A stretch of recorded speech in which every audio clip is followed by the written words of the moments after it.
Have you ever noticed how exhausting it is to live inside a tiny identity? Every single day, the world asks you to shrink. It tells you to blend in, to keep your head down, to play a small role, and to protect your little corner of existence. We walk around carrying this fragile, tiny sense of me like a piece of cheap glassware, terrified that a single harsh word, an unexpected bill, or a bad interaction will smash it to pieces. Today, I want to propose a radical shift. I want you to stop trying to be small. I want you to stop holding yourself back. In fact, I want you to be fiercely, unapologetically selfish. But I'm not talking about the petty, small minded selfishness that holds things for a single body. I'm talking about a grand selfishness. I want you to expand your ego. I want you to grow it so wide, so immense that it breaks through your skin and swallows the entire cosmos. In this episode, we are going to explore why a cramped identity is the root of all human anxiety, the 4 waves of total ego expansion, and how claiming absolute ownership of the universe changes how you experience every single breath. This isn't about escaping reality or turning away from who you are. It's about finally discovering just how big you really are.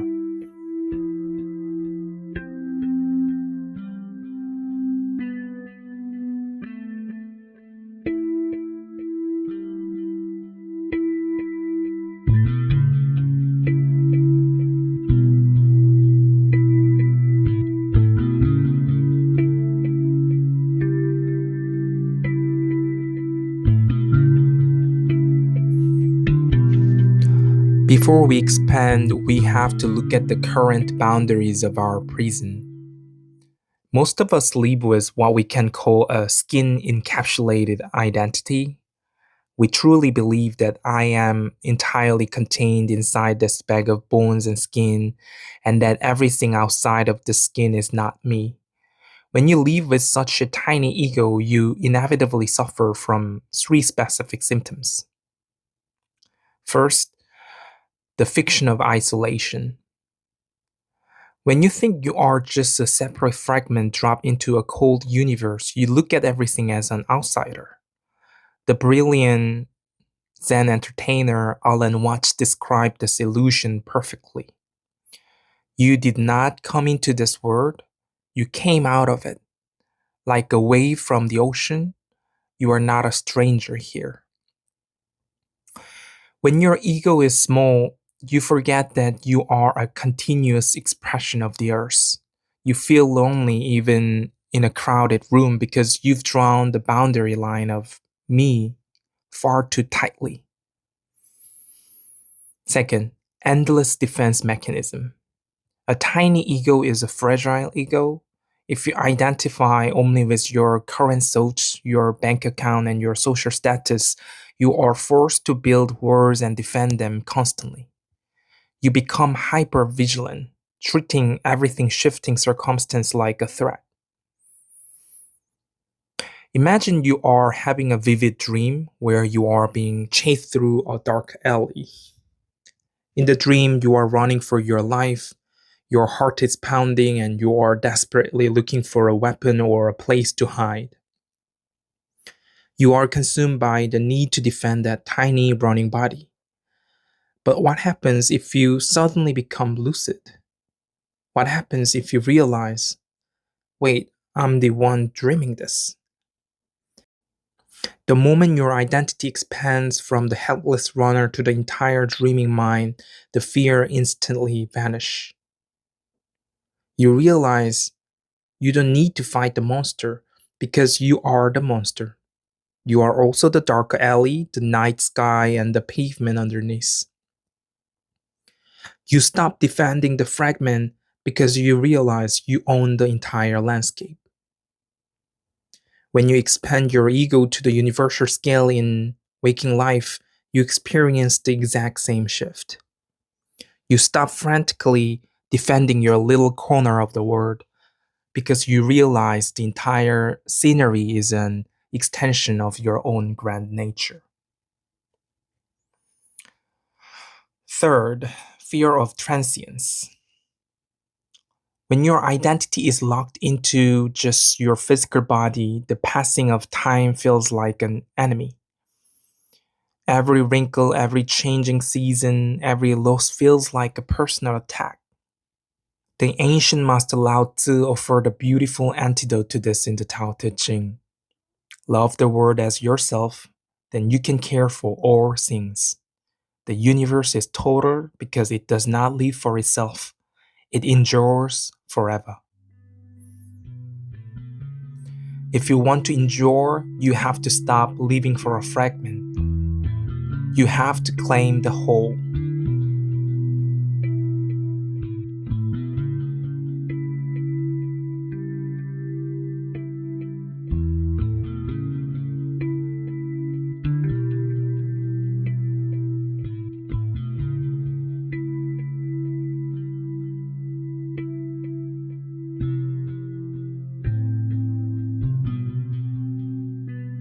So, how do we expand the ego? We don't do it by force. We do it by systematically widening our awareness.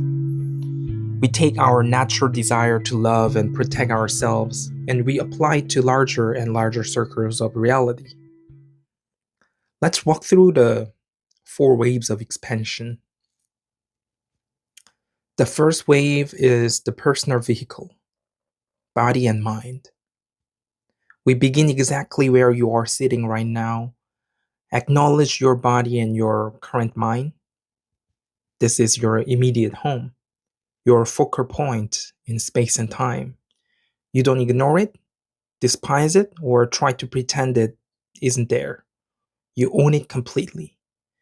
You breathe into it, you feel its pulse, and you honor its role as the anchor of your consciousness. The second wave is the relational self, such as family or community. Now look at how naturally your identity already expands. Think of your family, your closest friends, or the people you would fiercely protect. If your child or your dearest friend experience joy, your own body lights up with happiness. If they are in danger, your heart races. What has happened here? Your ego has successfully crossed the boundary of your skin. It has claimed other human being as myself. Now push that boundary farther. Expand it to your neighborhood, your local community, and your nation. When you see your community thriving, feel it as your success. When you see them hurting, feel it as your pain. Your ego is no longer a single point. It is becoming a network. The third wave, the sentient web, all living beings. Do not stop at human borders. Let the ego expand to encompass all living things, all sentient beings. Think of massive forest of aspen trees. Above ground, it looks like thousands of individual separate trees standing side by side, but beneath the soil, they all share a single massive interconnected root system. They are actually one single organism sharing nutrition, water, and life. When your identity reaches the third wave, you realize you share the same spiritual root system with every bird, every dog, every blade of grass, and every creature crawling through the earth. Their life is your life. The historical Buddha pointed directly to this vast, protective expansion of mind in the Metta Sutta. Whatever living beings there may be, whether they are weak or strong, omitting none, the great or the mighty, medium, short or small, let one cultivate a boundless heart towards all beings. The fourth wave is the infinite ego, the universal self. Finally, we reach the edge of reality. You let the boundary lines dissolve completely. You look out at the sky, the distant stars, the raging oceans, the stone mountains, and the empty space holding it all together. You look at it all and you say, "This is my true body." A single wave rising out of the ocean might look at the other waves, feeling competitive, small, and terrified of crashing onto the shore. But if that wave realizes it is the ocean, it doesn't care about rising or falling. Whether it is a giant crest or a quiet ripple, it knows it is the water itself. When your ego becomes infinite, the entire universe is simply your mind doing a magnificent cosmic dance.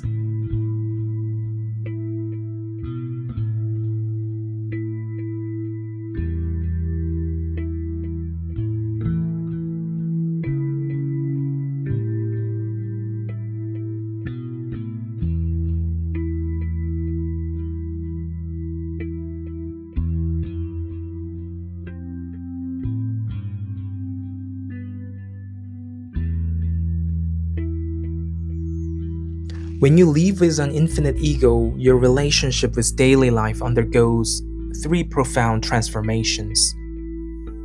The first transformation is radical compassion through selfishness. When your ego includes the whole world, you are still completely selfish, but your selfishness now looks like pure love. If a mosquito lands on your left hand, your right hand instantly swats it away. The right hand doesn't stop to think, should I be altruistic today? Should I do a good deed for my neighbor hand? It acts instantly because both hands belong to the same body. When you expand your ego to include everyone you meet, helping them isn't a moral chore. It is simply taking care of yourself. You treat the stranger with kindness of the same reason you wash your own face in the morning. The second transformation is the dissolution of anger. Anger only happens when you believe there is an other crossing your boundary to attack you. It requires an enemy, but when your ego expands to include the very person who is frustrating you, anger naturally dissolves into deep understanding. Think about what happens when you are chewing food and you accidentally bite your own tongue. It hurts terribly, but do you get violently angry at your teeth? Do you take a hammer and smash your teeth out in revenge? Of course not. Why? Because both the teeth and the tongue belong to the exact same body. You instinctively realize it was just a temporary, clumsy misailment within yourself. When your ego expands to the first wave, you realize the rude cashier, the aggressive driver, or the difficult coworker are just the teeth of the universe accidentally biting the tongue. They are operating from their own pain, stress, and ignorance, which are all part of the same human fabric you share. The non-dual master Nisargadatta Maharaji captured this shift perfectly when he said, "When I look inside and see that I'm nothing, that is wisdom. When I look outside and see that I'm everything, that is love. Between the two, my life moves." When you are everything, there is no out there, out there. There is no one left to fight. The third transformation is unshakable peace, the ground of clear reflection. A small identity is like a puddle of water on the sidewalk. If a single pebble drops into it, the whole thing splashes and disappears. An infinite identity is like the vast sky. Thunderstorms can roll through it, lightning can flash, dark clouds can block the sun for days, but the sky itself is never bruised, torn, or permanently stained. It simply gives the storm space to happen, knowing that the storm will pass while the sky remains. The revered Korean Zen master Seung San always pointed his students toward this spacious, unchanging mind. He used to say, if you keep a mind that is clear like space, then the whole universe becomes your body. Red comes, red appears, blue comes, blue appears. Everything is reflected perfectly, but nothing can leave a scratch.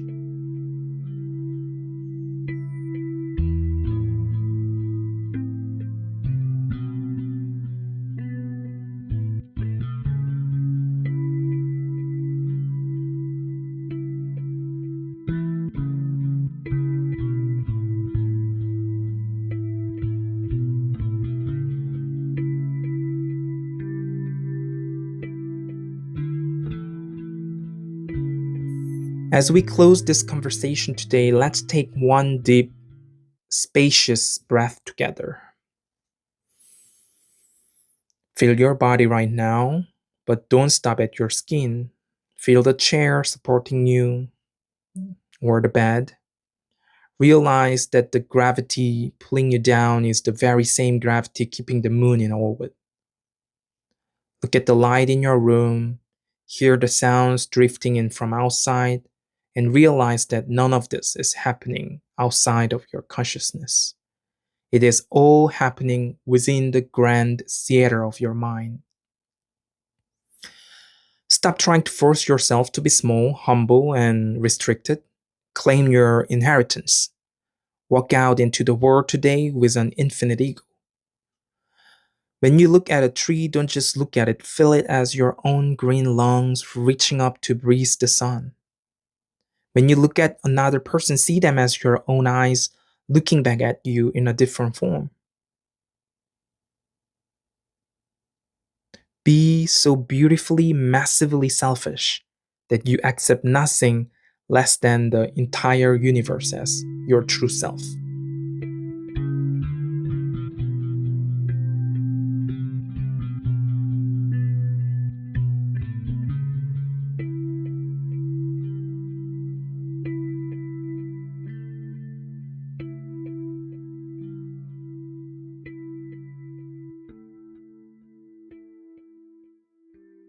Thank you so much for being with me today.